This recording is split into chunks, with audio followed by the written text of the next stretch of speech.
오늘 우리 공동체 주실 말씀 크게 받는 마음으로 자리에서 일어서시겠습니다. 신명기 11장 10절에서 14절인데요.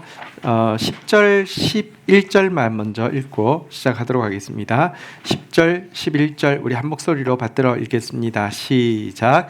내가 들어가 차지하려 하는 땅은 내가 나온 애굽 땅과 같지 아니하니 거기에서는 너희가 파종한 후에 발로 물 대기를 채소밭에 댐과 같이 하였거니와 너희가 건너가서 차지할 땅은 산과 골짜기가 있어서 하늘에서 내리는 비를 흡수하는 땅이요. 아멘. 자리에 앉겠습니다. 우리 봄이 왔습니다. 그리고 또 내일부터는 봄비 소식도 있는데요. 개구리는 봄이 오면 잠에서 깨어 일어납니다. 우리 옆에 친구들에게 이렇게 인사하겠습니다. 봄이 왔습니다. 봄비도 온답니다. 깰 때가 된 것 같습니다. 네, 오늘 읽은 본문 말씀 가지고 은혜를 흡수하는 삶이라는 제목으로 하나님 말씀 나누려고 합니다. 본문에서는 신자의 삶과 비신자의 삶의 차이를 가나안 땅과 애굽 땅의 차이라고 비유하고 있습니다. 가나안 땅은 여기 오늘 본문에 보면 하늘의 비를 흡수하는 땅이다라고 이야기하고 있고, 반대로 애굽 땅은 하늘의 비를 흡수하지 못하는 땅이다라고 이야기하고 있고요. 여기서 비는 하나님의 은혜를 상징하는 것입니다. 생각해 보시면 하나님은 은혜를 의인과 악인에게 동일하게 내려주십니다. 햇빛과 비를 동일하게 내려주시는 것처럼 말입니다. 하지만 여러분, 어떤 사람은 그 은혜를 흡수하는 사람이 있는가 하면 어떤 사람은 전혀 흡수하지 못하는데요. 가나안 땅 같은 마음을 가진 신자는 흡수하게 되고요. 애굽 땅 같은 마음을 가진 비신자는 흡수하지 못한다, 이렇게 이야기를 하고 있습니다. 먼저 은혜를 흡수하는 삶이 되기 위해서 은혜를 흡수하지 못하는 삶, 애굽 땅의 삶의 모습을 먼저 한번 살펴보려고 합니다. 왜냐고 하면 우리는 과거 애굽 땅에서 지금 가나안 땅으로 나왔고요. 또한 우리 안에는 아직도 오래된 과거의 습관, 다시 말하면 애굽 땅의 습관이 쓴뿌리처럼 남아있기 때문입니다. 그래서 이게 은혜를 흡수하지 못하는 삶이구나를 알아야지 내 안에 있는 애굽의 쓴뿌리를 빼낼 수 있기 때문입니다. 자, 먼저 은혜를 흡수하지 못하는 땅의 모습을 보겠는데요. 세 가지가 은혜를 흡수하지 못하는 삶에 이렇게 의지하는 바입니다. 한번 좀 보시면요. 은혜를 흡수하지 못하는 삶은요. 한번 따라하겠습니다. 물질의 힘, 자기의 힘, 우상의 힘, 이거 세 가지 의지하고 사는 것이 은혜를 흡수하지 못하는 애굽 땅의 모습입니다. 여러분, 애굽 땅은 비를 흡수하지 못하는 땅입니다. 왜냐고 하면 애굽 땅은 테이블처럼 되어 있는 땅이기 때문입니다. 제 강대상 위에 이걸 부으면 어떻게 될까요? 머물러 있을까요? 계속 부으면 다 흘러내리겠죠, 그죠? 애굽 땅이 딱 테이블처럼 되어 있습니다. 위에 위성에서 보면 그냥 다 평평합니다. 그래서 대부분의 지역은 물을 흡수하고 있지 못하기 때문에 사막이 되어 있습니다. 하지만 그렇다고 해서 애굽 땅이 사람 살 땅이 아니라는 건 아닙니다.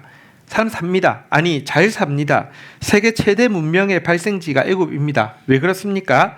애굽에는요, 세계에서 제일 긴 강이 있습니다. 무슨 강일까요? 나일강이 있기 때문에 그렇습니다.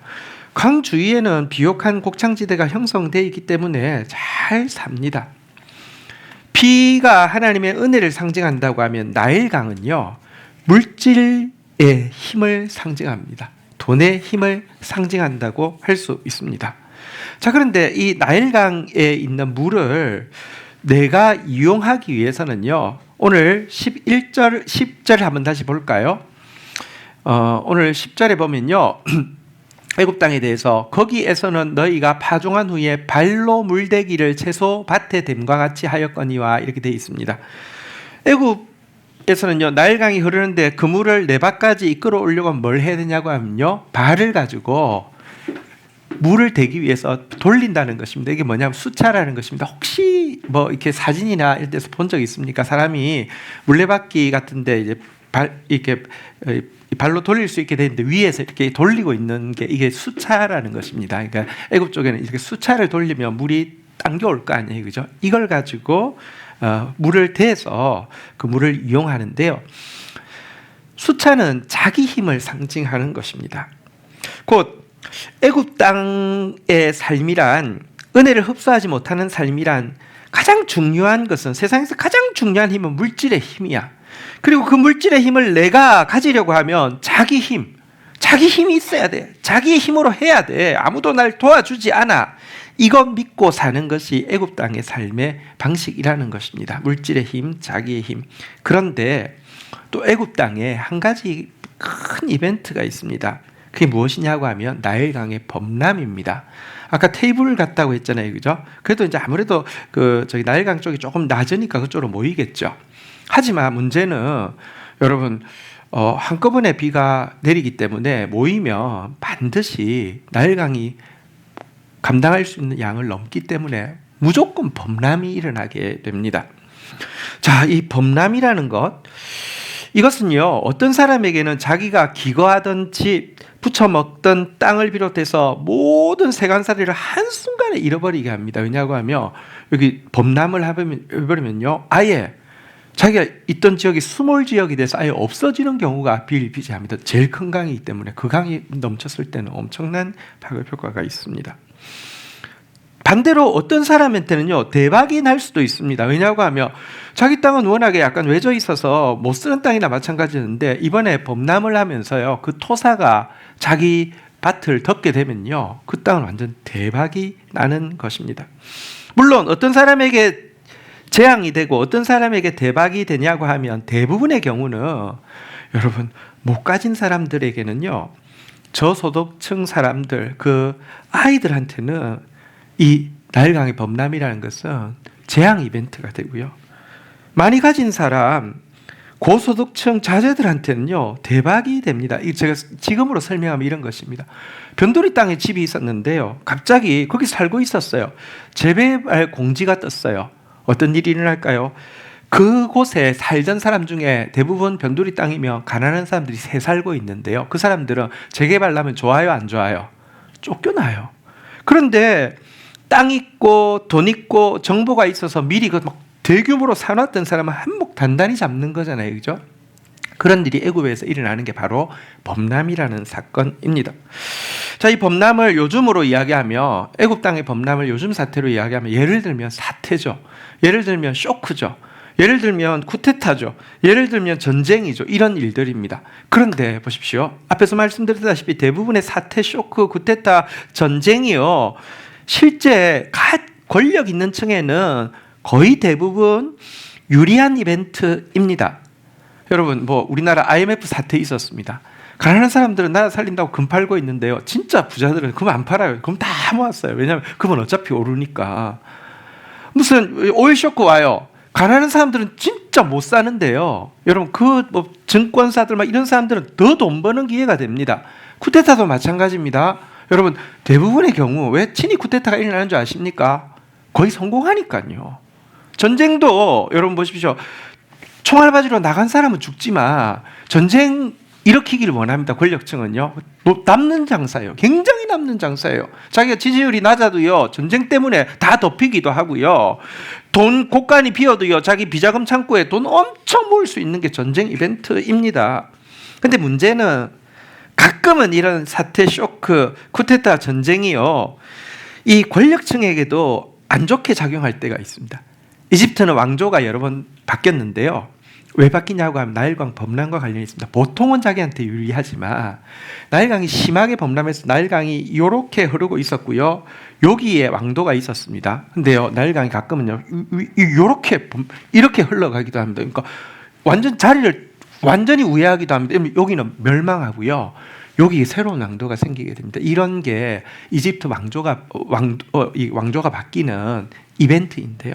그래서 이 사람들은요, 할 수만 있으면 이런 나일강의 범람 같은 대규모 이벤트를 할 수만 있으면 일으키고 싶어 하고요, 혹은 일으켰는데 그게 자기한테 해가 되면 또 큰일이잖아요, 그죠? 그건 또 방지하고 싶어 합니다. 일으키고 싶은 욕망, 이렇게 뭔가 이렇게 대박 사건 한번 일으키고 싶은 욕망과 이게 잘못되었을 때 일어날 두려움을 막는 방법이 무엇이냐고 하면요, 한번 따라하겠습니다. 우상의 힘. 이집트에는 우상이 굉장히 많습니다. 사실 우리 성경에 보면 10가지 재앙이 나오잖아요. 이 10가지 재앙은 다 이집트 우상들, 10가지 우상들에 대해서 하나님의 심판을 선언하는 의미를 가지고 있습니다. 여러분 보십시오. 우리 생각할 때 우상, 미신은요, 못 배운 사람들이 의지하고 믿을 것 같죠. 안 그렇습니다. 권력층에 가면 갈수록요, 그들의 종교가 무엇이든지 상관없이 진짜 믿고 의지하는 게 뭔지 아십니까? 우상입니다. 미신입니다. 완전 그냥 선거철 되면 다 미쳐요. 전부 그거 하고 있어요. 이게 애굽 사람들이 사는 방식입니다. 세 가지가 뭐라고요? 다시 한번 생각해 보겠습니다. 물질의 힘, 자기의 힘, 우상의 힘. 자, 하나님 은혜가 없으니까 이것 의지하고 사는 것이죠. 자, 두 번째로 은혜를 흡수하는 땅, 가나안 땅, 은혜를 흡수하는 삶에 대해서 보겠는데요. 세 가지입니다. 한번 따라하겠습니다. 하나님을 향한 소망, 자신을 향한 절망, 하나님의 성실하심. 이 세 가지를 의지하는 것이 은혜를 흡수하는 삶, 가나안 땅의 삶입니다. 자, 가나안 땅은요, 왜 비 양은 이집트하고 비슷하게 내리는데 여러분 이 비를 흡수할 수 있을까요? 오늘 본문 11절에 보면 그 이유가 나와 있는데요. 본문 11절을 보시면요, 너희가 건너가서 차지할 땅은 무엇이 있다고요? 산과 골짜기가 있기 때문에, 그래서 하늘에서 내리는 비를 흡수할 수 있다는 것입니다. 그렇죠? 이렇게 산이 있고 골짜기가 있으면 이 사이에 물이 모일 수 있잖아요, 그죠? 이래서 비를 흡수한다는 것입니다. 사실 여러분 이스라엘 땅에 가보면 이 산과 골짜기가 있다는 말이 무슨 말인지 우리 지금 느낌보다 훨씬 더 강하게 다가옵니다. 경상도 땅덩어리밖에 안 되는 땅인데요, 산은, 높은 산은 백두산보다 더 높습니다. 헐몬산은 2800m가 넘습니다. 여러분 2800m가 높은 산이 있는가 하면 낮은 지역은요, 사해 지역에 해표면에 이렇게 그 해표면이 얼마인 줄 아십니까? 마이너스 400입니다.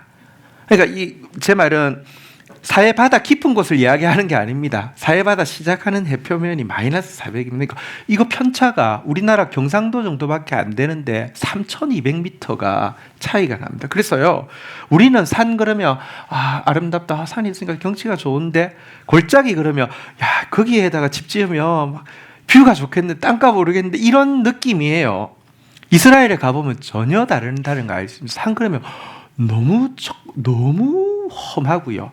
골짜기 그러면 특별히, 골짜기 이게 아닙니다. 골짜기가 이렇습니다. 왜냐하면 그 좁은 데서 3200m의 차이가 나니까 이렇습니다. 그래서 여기는 아무도 살 수 없구나를 알 수 있는 것이 골짜기입니다. 그 단적인 예가 성경에 보면 지옥을 게헨나라고 비유하는데, 게헨나는 뭐냐고 하면 흰놈의 골짜기라는 뜻인데요. 흰놈의 골짜기 뭐냐면 예루살렘 한 면이 흰놈의 골짜기인데요, 사람이 죽으면 그 골짜기로 그냥 던지면 됩니다. 특별히 죄인이 죽으면 던지면 됩니다. 왜 그러냐고 하면 골짜기가 이래가지고요, 던지기만 던져도 막 수백 미터를 내려가지고 거기 쌓이니까 그게 공동묘지가 된 거예요. 그래서 여기를 지옥의 상징으로 게헨나라고 하는 이유가 골짜기가 이렇기 때문에 이야기하는 것입니다. 어쨌든 여러분 가나안 땅은 산과 골짜기가 있어서 비를 흡수한다, 이렇게 이야기하고 있는데요.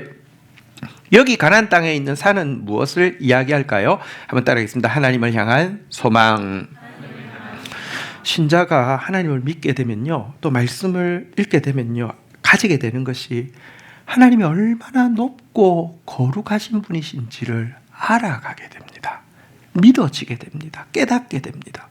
또한 그 하나님이 다스리는 나라는 얼마나 높은 공의와 정의가 다스리며 얼마나 아름다운 인자와 성실이 다스리는 것인지를 알게 됩니다.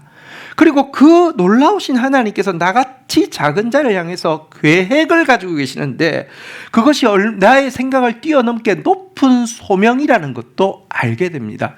그래서 하나님을 아는 사람은요, 세상 사람들이 가지지 못한 높은 산을 가지게 됩니다. 근데 또 동시에 하나님을 아는 사람은요, 낮은 골짜기를 가지게 되는데요, 이것은 무엇을 상징할까요? 한번 따라하겠습니다. 자기를 향한 절망. 하나님을 향한 소망이 높아질수록 자기를 향한 절망도 깊어진다는 것입니다. 소망이 낮으면 절망도 낮습니다. 편차가 그럴 수밖에 없잖아요. 이스라엘 땅은요, 산이 험하기 때문에 골짜기가 깊은 것입니다. 바울이 제일 처음에 여러분 하나님의 종으로 부름받고 나서는 자기가 참 부족하다는 것을 깨달았습니다. 그래서 뭐라고 고백하냐고 하면 나는 만삭되어 나지 못한 자다. 그러니까 덜 떨어진 사람이다, 이런 표현입니다. 조금 지나니까 나는 모든 사도 중에서 가장 부족한 사람이다 라고 고백합니다. 나중에는 나는 죄인의 괴수로다 라고 고백합니다. 이게 사도 되고 나서 점점 더 갈수록 죄를 많이 지어서 그럴까요? 그게 아니라 점점 더 하나님은 너무 거룩하시고 하나님의 소명은 너무 큰데 비해서 자신은 정말 거룩하지 못하고 내 안에는 불의와 부정과 미움과 게으름과 불성실이 가득 차 있으며 하나님의 거룩한 소명을 감당하기에 너무 부족하고 준비 안 된 나의 모습을 인정하기 때문에 자꾸 이런 고백을 하게 되는 것입니다. 자기에 대한 절망. 자, 그런데 이 산이 높은 만큼 골짜기가 깊은 이 괴리가 있잖아요, 그렇죠? 이 괴리가 우리로 하여금 은혜 아니면 안 됩니다. 나는 은혜 아니면 안 됩니다. 이 고백을 하나님 앞에 드릴 수 있게 하는 요인이 된다는 것입니다. 물론 괴리가 너무 크기 때문에 이 롤러코스터 앞에서 우리가 절망을 넘어서 진짜 영혼이 멸망할 위기도 있습니다. 생각해 보십시오.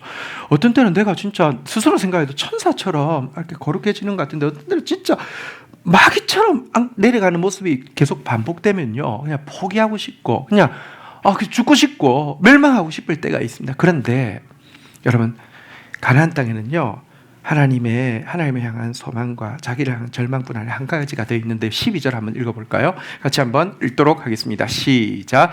내 하나님 여호와께서 돌보아 주시는 땅이라. 연초부터 연말까지 내 하나님 여호와의 눈이 항상 그 위에 있는. 자, 여호와께서 돌보아 주시는 땅이라고 그랬습니다. 그 땅에 뭐가 있다고요?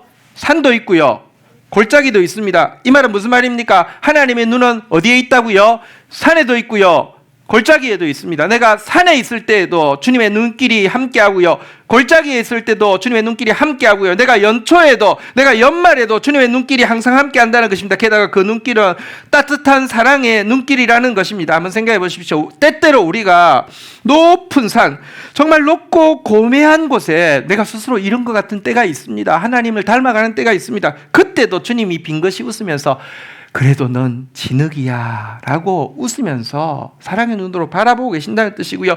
때때로 내가 정말 게헨나 같은 골짜기에서 나는 안 돼요, 아니 하나님 날 좀 포기해 주세요, 이건 정말 하나님 날 도와주셔서는 안 돼요 라고 고백하고 있을 때에도 주님은 사랑하는 지연아, 나는 너를 향한 언약을 단 한순간도 잊은 적이 없다. 나는 너를 절대로 내 손바닥에 새긴 너의 이름을 지울 수 없단다라고 이야기하시면서 우리를 지켜보고 있다는 뜻입니다. 성경에 보면 내가 연약할수록 더욱 귀히 여기사 높은 보좌 위에서 낮은 나를 보시네. 이게 연초부터 연말까지 여호와의 눈이 함께 하고 있다. 하나님의 성실하심. 이것 때문에 우리가요, 여러분, 이 괴리 사이에서도 멸망이 아니라 도리어 은혜를 사모하는 삶이 된다는 것입니다. 은혜를 흡수하는 삶이 어떤 삶이라고요? 우리 세 가지 한번 다시 따라하겠습니다. 하나님을 향한 소망, 자신을 향한 절망, 하나님의 성실하심. 이것 의지하는 저와 여러분들 청년들 되기를 주의 이름으로 축복합니다. 자, 이제 마지막으로 신자에게 임하는 은혜는 그러면 이제 비가 내린다고 했는데 어떤 은혜가 있으며 어떤 비가 내리며 또 이것을 잘 흡수하기 위해서는 어떤 태도를 가져야 되는지 마지막으로 생각해 보도록 하겠는데요. 첫 번째 태도입니다. 한번 따라하겠습니다. 일상의 은혜로 인해 행복하라. 다시 한번 서로 옆에 분들 격려하겠습니다. 일상의 은혜로 인해 행복합시다. 13절 우리 같이 한번 읽어볼까요? 같이 한번 읽겠습니다. 13절이요. 읽겠습니다. 시작. 내가 오늘 너희에게 명하는 내 명령을 너희 하나님 여호와를 사랑하며 마음을 다하고 뜻을 다하여 섬기면. 자, 여러분, 가나안 땅에 비가 내린다고 했는데, 비를 흡수한다고 했는데, 가나안 땅에 내리는 첫 번째 비는 한번 따라하겠습니다. 이슬비. 여러분, 이스라엘 땅에는 건기가 있고 우기가 있는데, 여러분 동남아에도 건기 있고 우기 있잖아요, 그죠? 한번 물어보십시다. 건기에 가면 스콜 안 내려요, 내려요? 내려요. 우기에 가면 하루 종일 종일 비만 와서 여러분들 완전 폭망이에요? 아니에요. 쨍쨍 뗄 때도 있어요. 근데 이스라엘 땅은 다릅니다. 건기에는 비가 진짜 하나도 안 내립니다. 자, 그런데 어떻게 살 수 있습니까? 따라하겠습니다. 이슬비가 있어서 그렇습니다. 이스라엘 땅은 특이하게 이슬이요 내리는데, 제 아주 탁월한 관광 가이드와 함께 이스라엘 여행할 때 물어봤어요. 이슬이가 뭐 얼마 정도 내립니까? 했더니 어떤 지역은요 1년 365일이잖아요. 이슬이 350여일을 내린다고 합니다. 그러니까 이슬은 진짜 항상 내리는 것입니다. 근데 이 이슬비가 일상의 은혜를 상징하는 것이에요. 그리고 이 일상의 은혜가 핵심이 무엇일까요? 매일 아침 이스라엘 백성들이 광야에 있을 때 뭐가 내렸어요? 만나가 내렸잖아요. 그죠? 만나는 말씀을 상징하잖아요. 그죠? 이 이슬비의 은혜란 일상에 우리가 받고 있는 말씀의 은혜를 이야기합니다. 우리 공동체에는 GT가 있습니다. GT를 통해서 주시는 은혜가 바로 이슬비의 은혜고 일상의 은혜입니다. 이 말씀을 받아서요, 오늘 내가 내게 명하는 명령, 말씀을 받아서 그거 청종하고요, 경청하고 순종한다는 뜻입니다. 그 말씀 가지고 여호와를 사랑하고요, 그 말씀을 마음 다하고 뜻을 다해서 행복하게 섬기는 삶을 사는 것, 이게 여러분 다시 한번 따라하겠습니다. 일상의 은혜로 인해 행복하라. 하나님 말씀 때문에 행복합니다. 눈앞에 아무것도 없는데도 하나님 오늘 말씀 주셔서 행복합니다. 말씀이 송이꿀처럼 답니다. 주님 말씀이 들려서 감사합니다. 주님 사랑합니다. 주님 섬길 수 있어서 행복합니다. 이 고백으로 사는 것, 이게 일상의 은혜로 인해 행복한 것이고, 이것이 은혜를 흡수하는 삶의 모습이라는 것입니다. 여러분, 사실 이 은혜가 사소한 것이 아닙니다. 이사야서 26장 19절에 보면요, 이 이슬비의 은혜를 받게 되면 어떻게 된다고 이야기합니까? 주의 죽은 자들은 살아나고 그들의 시체들은 일어나리이다. 뒷걸에 누운 자들아 너희는 깨어 노래하라. 한번 따라하겠습니다. 주의 이슬은 빛난 이슬이니 땅이 죽은 자들을 내어놓으리로다. 정말 그렇습니다. 여러분, 이스라엘 땅에 내리는 이슬이 내리면요, 땅이 죽은 자들을 내어놓는다 그랬습니다. 죽은 자가 살아난다고, 시체들이 일어난다고 했습니다. 뒷걸에 누운 자들이 막 깨어서 노래한다고 했습니다. 정말 그렇습니다. 풀이 완전히 낮에 건기에 죽은 것 같은데요, 아침에 이슬이 쫙 임하고 나면 다시 부활합니다. 또 부활할 뿐만 아니라 주의 이슬은 빛난 이슬입니다. 막 풀잎들이요, 겨우 사는 게 아니라 아침 되면요 막 빛이 납니다. 우리도 마찬가지입니다. 일상은 하나도 바뀐 것 같지 않은데요, 말씀 받고 나면요 죽어야 되는데, 이 상황을 보면 진짜 막 신음하고 죽어야 될 것 같은데 살아난다니까요. 말씀이 임하면요 사람이요 얼굴에 빛이 난다니까요. 주일날 여러분들도 스스로 알고요, 저도 알 수 있습니다. 왜냐하면 강대상에 서서 여러분 얼굴을 보잖아요. 어떤 사람 보면 얼굴이 막 빛이 나요. 상황은 너무 안 좋아요. 여러분들의 기도 제목을 보면 진짜 상황이 너무 어렵고 막 기도할 때 막 마음이 아린 사람이 있어요. 근데 얼굴이 빛이 나요. 왠지 아십니까? 특별한 일은 없었어요. 왠지 아십니까? 이슬비의 은혜, 그 일상의 은혜로 인해서 행복을 맛보았기 때문입니다. 어떤 사람은 뭐 이번에 뭐 취업도 되고 뭐 좋았다고 그래서 오늘 예배 잘 드리겠구나 했는데 얼굴이 보면 이렇게 시커매요. 이 사람이 시들시들해요. 왜 그런지 아세요? 특별한 일 없었어요. 만나의 은혜, 일상의 은혜, 뭐 저기 그 화장품을 들써서 그런 거 아니고요, 그게 없어서 그래요. 여러분, 주님이 주시는 말씀이 신앙의 행복이 가장 큰 행복이 되어야 됩니다. 이 말씀 때문에 여호와는 나의 목자시니 내게 부족함이 없습니다, 이 고백이 내 고백이 되어야 합니다. 많은 신자들이요, 일상의 은혜, 이슬비의 은혜에 대해서는요 좀 하찮게 여기는 경향이 있습니다. 소낙비의 은혜, 이게 진짜라고 하면서 소낙비의 은혜를 강조합니다. 요즘 여러분들 가본 적 없겠지만 저희 어릴 때는 기도원 같은 데를 많이 갔거든요. 가면 이제 부흥자사가 이제 기도를 막 인도합니다. 그러면서 이랍니다. 하나님 오늘 소낙비의 은혜를 주시옵소서. 하나님 오늘 감당치 못할 은혜를 주시옵소서. 아멘 아멘 하는데 한번 생각해 봅시다. 소낙비가 계속 오면 어떻게 될까요? 큰일 납니다. 다 쓸려갑니다. 여러분, 감당치 못할 은혜가 임하면 어떻게 될까요? 하나님 은혜가 임해서 153마리를 잡았습니다. 감당치 못했습니다. 그물이 찢어졌습니다. 하나도 없습니다. 하나도 없는 게 아니라 그물 집어야 됩니다. 이거 돈 듭니다. 힘듭니다. 근데요, 우리가요, 일상의 하나님 말씀으로 차가운 이 빛난 이슬 같은 은혜에 대해서 너무 하찮게 여기는 경향이 많습니다. 진짜 은혜를 흡수하는 삶은요, 정말 일상의 은혜로 인해 행복한 사람입니다. 우리를 자라게 하는 것은 가끔 뷔페에서 먹는 특식이 아닙니다. 매일 먹어서 어제 먹은 게 뭘 먹었는지 반찬이 전혀 기억나지 않는 담백한 밥이 우리를 자라게 합니다. 어느 날 특별하게 먹은 뷔페는 주로 설사합니다. 그렇잖아요. 예. 우리 일상의 은혜로 인해서 말씀 때문에 행복한 우리 청년들 되기를 주의 이름으로 축원드립니다. 두 번째는요, 한번 따라하겠습니다. 특별한 은혜에 대해 열려 있으라. 한 번 더 따라할까요? 특별한 은혜에 대해 열려 있으라. 말씀 사랑하고 말씀 순종하고 이렇게 하고 있으면요, 14절, 오늘 본문 마지막 절인데요, 14절에 보면 이런 약속이 있습니다. 자, 같이 한번 읽어볼까요? 시작. 여호와께서 너희의 땅에 이른 비 늦은 비를 적당한 때에 내리시리니 너희가 곡식과 포도주와 기름을 얻을 것이요. 자, 보십시오. 이 이슬비와 같이 내리는 말씀으로 막 기뻐하고 행복하게 살고 있으면 여호와께서 뭐라고 하냐고 하면요, 이른 비 늦은 비를 적당한 때에 내릴 것이다 라고 말씀하고 있습니다. 이스라엘에는 우기가 되면 비가 임하는데요, 이 비를 성경에 보면 소낙비라고 하고 큰 비라고 합니다. 원어에는 게셈이라고 되어 있는데요, 그 대표적인 게 한번 따라하겠습니다. 이른 비, 늦은 비.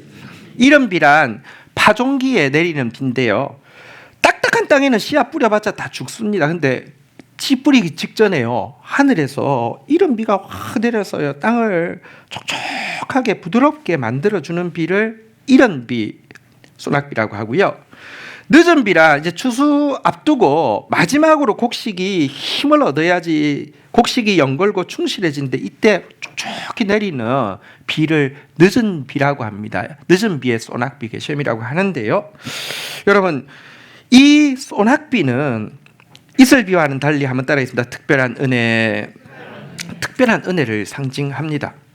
여러분, 우리에게는 일상적인 은혜도 필요하지만 특별한 은혜가 필요할 때가 있습니다. 때때로 우리 안에 막 씨가, 말씀의 씨가 막 뿌려지는 것처럼 이래야 될 때가 있는데 이때는 이른 비, 소낙비가 임해야 합니다.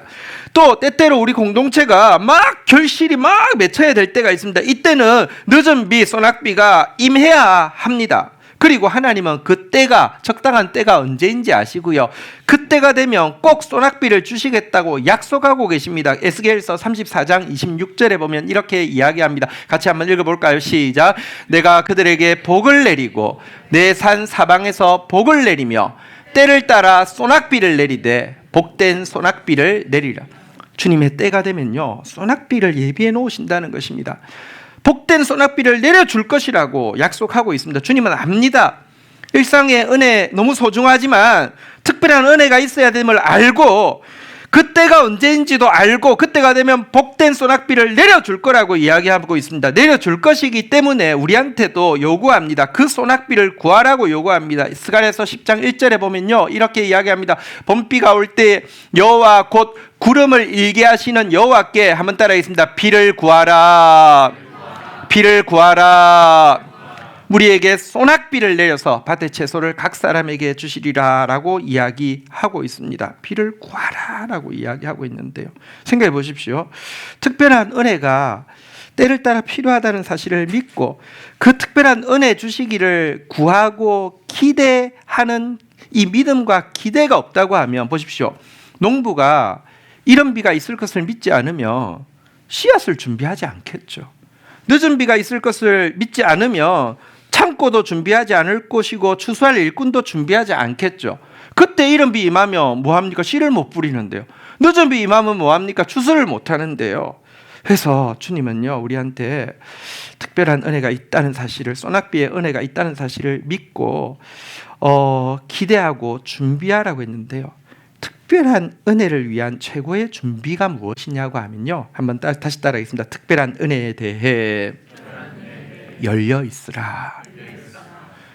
여러분, 하나님이 특별한 은혜를 주실 때는 하나님이 일하시는 방법은 보통 우리의 생각을 초월하여서 일하십니다. 그래서 우리 방식대로 임하지 않습니다. 그래서 하나님을 향해서 열려 있어야 합니다. 한 크리스찬이 뱃놀이를 하다가 파도를 만나가지고 난파하게 돼서 떠밀려 무인도에 이렇게 오게 되었습니다. 배는 부서지게 되었고요. 하나님을 믿으니까 날마다 기도했습니다. 하나님 저를 구원해 주세요. 하나님 저를 살려주세요. 하나님 저를 구원해 주세요. 그런데 아무 일도 일어나는 것 같지 않습니다. 하루 종일 바다를 멍하니 쳐다보고 있지만 수평선 위로 지나가는 배는 단 한 척도 없습니다. 너무 하나님 내 기도를 들어주시지 않는다고, 나를 구원해 주시지 않는다고 자포자기하는 마음이 되었습니다. 그런데 뒤를 돌아보니까 저녁이 되었는데 불을 피울 수 있는 나무들이 옆에 있는 겁니다. 조금 더 보니까 집을 지어서 이렇게 오두막을 지어서 자기가 피할 수 있는, 비를 피하고 햇살을 피할 수 있는 나무가 있는 것입니다. 또 좀 보니까 재료들이 낚시를 하거나 고기를 잡을 수 있는 재료를 만들 수 있는 재료들도 있는 것입니다. 조금 더 섬 안으로 가보니까 고기는 단백질이라고 하면서 비타민도 필요하잖아요, 그죠? 과일나무가 있습니다. 물도 있습니다. 그래서 그는 이것저것 갖추면서 죽지 않고 살게 되었습니다. 한번 물어보십시다. 하나님 나를 구원해 주십시오라고 기도했는데 하나님이 그 기도 들어주신 것입니까? 안 들어주신 것입니까? 들어주신 거예요. 안 그러면 무인도에서 죽죠. 그런데 이 은혜는 무슨 은혜일까요? 소낙비일까요? 이슬비일까요? 이슬비겠죠. 근데 이제 이 이슬비에 행복했습니다. 혼자 이렇게 1박 2일도 아니고 이렇게 막 무인도 생활하니까 너무 재밌잖아요. 이제 또 그래서 또 이게 건강을 유지하려고 하면 산책도 해야 되고, 그래서 오늘 A 코스, B 코스 둘레길 막 하고 또 과일도 하고 막 즐겁게 막 하고 있는데 멀리서 보니까 자기 오두막에서 검은 연기가 올라옵니다. 자기가 오두막을 나오면서 불을 그냥 그 모닥불을 놔두고 왔는데 그게 어떻게 옮겨 붙었나 봐요. 막 이렇게 불길이 올라옵니다. 막 저 검은 연기가 올라옵니다. 놀래가지고 막 거기 위해서 막 달려갔는데 손을 쓸 수 없이 그냥 다 타버렸습니다. 퍼질러 앉아서 하나님을 향해서 원망을 하고 삿대질을 하면서 기도합니다. 하나님 나 구원해달라고 그렇게 기도했는데 배 한 척도 안 보내주더니, 그래서 내가 여기서 그냥 마음 잡고 이렇게 겨우 살만하게 이것저것 모아서 잘 살고 있는데 이것까지 홀라당 다 태우시냐고, 어떻게 하나님 그러실 수 있냐고 막 그러는데 퍼질러서 울고 있는데 갑자기 바다에서 백고동 소리가 울립니다. 뿡 하고 울립니다. 보니까 큰 배가 오고 있습니다. 이게 무슨 일인가 해서 깜짝 놀랐습니다. 이 무인도에 제가 있는데 어찌 아셨습니까? 하니까 검은 연기 기둥이 올라와서 여기 누가 사람이 있나 보다 해서 왔습니다 라고 하나님께서 그 배에서 이야기하는데 한번 물어보십시다. 여러분, 하나님이 여러분 구원해 달라는 기도 들어주신 거예요? 아니면 지금 홀라당 태워서 망하게 한 거예요? 들어주신 거예요. 근데 이 은혜는 이슬비의 은혜입니까? 소낙비의 은혜입니까? 소낙비의 은혜죠. 이슬비의 은혜 앞에서 행복해야 됩니다. 이거 막 살면서도요, 막 마저 못해서 막 이러면서 우울해가지고 살면 여러분 고향 가서 안 좋을 겁니다. 근데 이것만 행복해가지고요, 막 불타는 거 막 너무 놀라고 화가 나가지고 그냥 하나님도 필요 없고 배도 필요 없고 그러면 안 되는 거예요. 열려 있어야 돼요. 하나님의 일은 우리의 생각을 초월합니다. 은혜를 흡수하는 삶이라 이 두 가지가 같이 하는 삶입니다. 일상의 은혜로 행복하고 특별한 은혜에 대해서 열려 있는 것. 다시 이야기하면 한번 볼까요? 이슬비와 소낙비를 같이 흡수할 수 있어야지. 오늘 14절에 보면요, 소낙비를 내려서요, 오늘 본문 14절 마지막에 보면요, 한번 따라하겠습니다. 너희가 곡식과 포도주와 기름을 얻을 것이라. 매일 임하는 말씀으로 말미암아, 이슬비로 말미암아 행복하고요, 적당한 때에 내리는 이른 비 늦은 비로 말미암아 여러분 하나님의 일에 대해서 열려 있으면요, 곡식 포도주 기름을 얻는다고 했는데 이 곡식 포도주 기름이 뭔지 아십니까? 이스라엘에 드리는 제사 중에서 특별한 제사가 있습니다. 한번 따라하겠습니다. 소제, 소제라는 것은 흰 제사라는 뜻인데요. 곡물에 기름을 섞고 피가 없으니까 포도주를 부어서 드리는 제사인데, 이 소제는 삶의 제사를 상징합니다. 그래서 사실은 다른 것은 제사라고 하고, 원어에 보면 소제는 예물이라고 되어 있는데 하나님께 드리는 선물입니다. 우리 한번 표를 볼까요? 소낙비와 이슬비와 소낙비를 같이 받는 사람이 소제를 드릴 수 있다는 뜻입니다. 이해가 되시죠? 일상의 은혜로 인하여서 누구보다 행복하고요. 그런데 이것만 좋아하는 사람은 여기에 대해서 닫혀 있는 사람이 있을 수 있어요. 이것만 좋아하는 사람은 이걸 너무 하찮게 여길 수 있어요. 그래서는 안 됩니다. 말씀 때문에 가장 행복한 사람 되어지다가 하나님 역사에 대해서 활짝 열려있는 사람 되어져서 소재 드릴 수 있는 사람, 이런 사람 우리 청년들 될 수 있기를 주의 이름으로 축원드립니다. 말씀을 정리하겠습니다.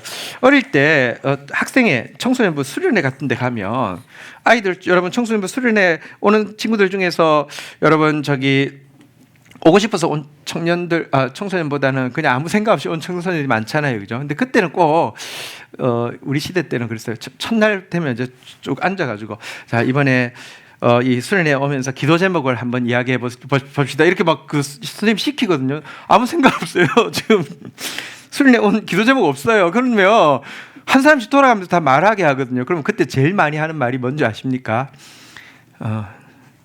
저 이번에 은혜나 좀 받으러 왔습니다. 이렇게 많이 말을 했어요. 은혜나 좀 받으러 왔다. 이렇게 기도 제목을 냅니다. 은혜는 근데요, 시간이 지나면서 알겠는데요, 은혜 뒤에는 나자를 붙일 게 아닙니다. 은혜 나가 아닙니다. 은혜 없으면 안 되고요. 은혜 좀이 아닙니다. 여러분, 이 은혜는 너무 소중한 것이죠. 사실 신앙이 깊어진다는 것은 은혜에 대한 깨달음의 깊이와 직결되어 있습니다. 시간이 지날수록 은혜 아니면 안 된다는 깨달음이 깊어지고요. 동시에 내가 가지고 있는 사소한 것까지 하나까지 은혜, 모두 하나님의 은혜였다는 고백이 깊어지는 것이 신앙이 깊어지는 것입니다. 우리 은혜를 흡수하는 삶 되기를 주의 이름으로 축원드립니다. 매일매일 이슬비처럼 내리는 일상의 은혜로 인하여서 누구보다 행복하면서도 동시에 정한 때에 소낙비처럼 내리실 특별한 은혜에 대해서 열려있는 저와 우리 공동체 되기를 축원합니다. 저는 봄이 오는 것이 올해는 좀 예사롭지 않다는 생각이 듭니다. 작년에 겨울 너무 추웠잖아요. 이번 겨울이 너무 추웠잖아요. 근데 봄이 오니까 너무 감동이에요. 또 지금 우리나라 상황이 너무 암울하잖아요. 근데 기온이 바뀌어서 봄이 오는 것이 제게는 하나님의 너무 큰 위로와 소망이 되는 것입니다. 역사의 주관자, 시간의 주인이신 하나님, 정한 때에 봄을 주신다고 하신 하나님, 지금이야말로 다시 한번 말씀해서 행복할 뿐 아니라 지금이야말로 영원히 끝나지 않을 것 같은 이 겨울 앞에서 주님의 소낙비의 때를 구해야 될 때다, 이런 생각을 가지게 됩니다. 같이 일어나서 이런 고백으로 찬양하고 기도하며 나가도록 하겠습니다.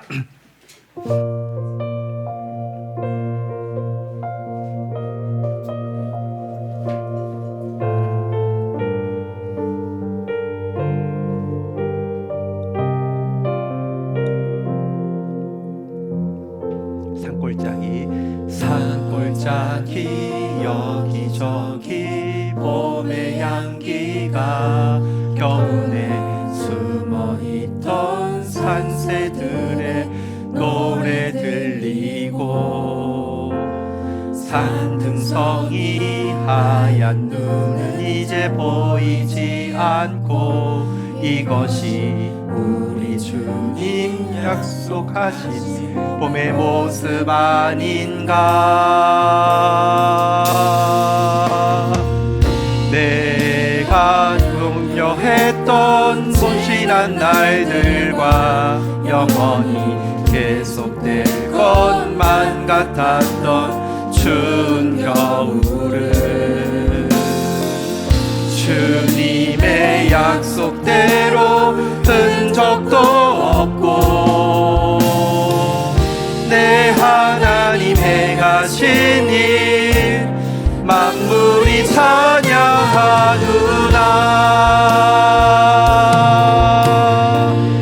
다시 한번 고백하며 나가도록 하겠습니다. 산골짜기 여기저기 봄의 향기가 겨우내 숨어있던 산새들의 노래 들리고 산등성이 하얀 눈은 이제 보이지 않고 이것이 우리 주님 약속하신 봄의 모습 아닌가. 내가 염려했던 지난 날들과 영원히 계속될 것만 같았던 추운 겨울은 아멘 아멘. 주님의 약속대로 흔적도 없고 내 하나님 행하시니 만물이 찬양하노라. 내가 염려하던 지난 일들과 내가 염려했던 지난 날들과 영원히 계속될 것만 같았던 추운 겨울을 주님의 약속대로 흔적도 없고 내 하나님 행하시니. 우리 한 번 더 주님의 은혜를 우리 2절로 한 번 더 찬양하겠습니다. 싱그러운 봄과 같은 그분의 향기 사랑으로 내 삶을 아름답게 하네. 그분으로 가득한 하루 또 하루 이것이 우리 주님 약속하신 봄의 모습 아닌가. 함께 고백합시다. 내가 염려했던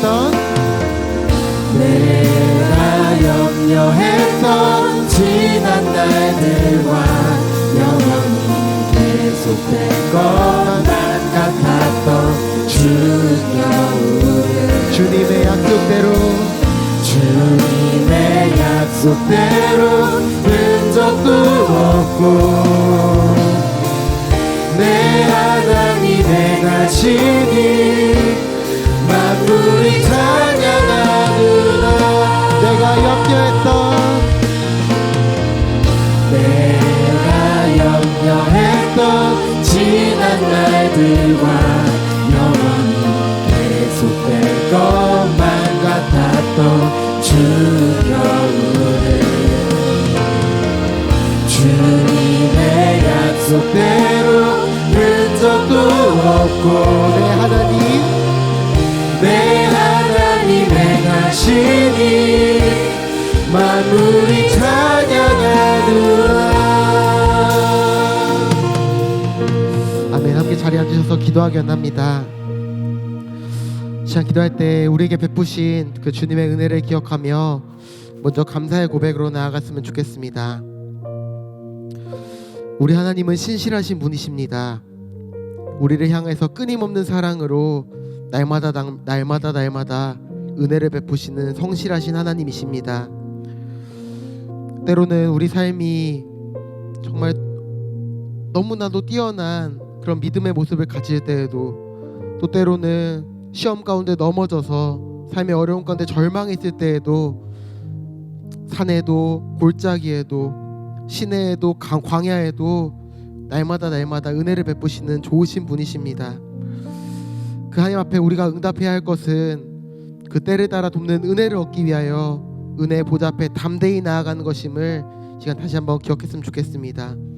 연초부터 연말까지, 산부터 골짜기까지 언제나 어디서나 우리에게 은혜 베푸시는 주님께 우리가 받은 그 은혜를 기억하며 함께 감사의 고백으로 이 시간 나아가겠습니다. 함께 각자에게 주신 은혜를 기억하며 감사의 기도로 나아갑시다. 함께 주님을 한번 부르시고 기도합시다. 하나님 감사합니다. 한때 돈이 다고 내가 다고, 그래서 그 야망과 그 두려움을 우상 의지하여서 살고 있던 우리를 건져내 주셔서 정말 하나님의 높으심을 알게 하시고 자신의 깊은 죄인됨을 알게 하시고 그럼에도 불구하고 결코 우리를 버리지 아니하시고 떠나지 아니하시는 신실하신 주님의 눈길 아래서 살아갈 수 있게 해주신 주님 찬양하고 경배합니다. 매일 우리에게 이슬비와 같은 은혜를 허락하여 주시는데 이것 하찮게 여기지 않게 하여 주시고 이것 먹고 살아나게 하여 주시고 이것 먹고 빛나는 주의 백성들, 이 말씀 때문에 여호와는 나의 목자시니 내게 부족함이 없다고 고백하는 주의 백성들 되게 하여 주시옵소서. 또 때를 따라 우리에게 반드시 복된 소낙비를 내리실 것인데 하나님 그 은혜에 힘입어서 우리의 마음에 주의 말씀이 마구마구 심겨지게 하여 주시고 그 은혜에 힘입어서 힘을 얻어 심어주신 모든 말씀 결실되어질 수 있도록 도와주시옵소서.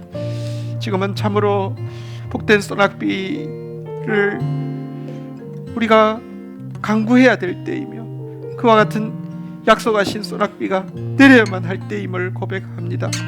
하나님의 방법을 우리가 알지 못하오니 깨어 열려있는 자들 되어지게 하여 주셔서 이 민족을 불쌍히 여기시고 민족교회를 불쌍히 여기시고 회복하시는 일에 하나님 기쁨으로 수종들며 삶의 예배로 제사드리는 주의 백성들 될 수 있도록 은총을 베풀어 주시옵소서. 예수 그리스도의 이름으로 기도 올립니다. 아멘.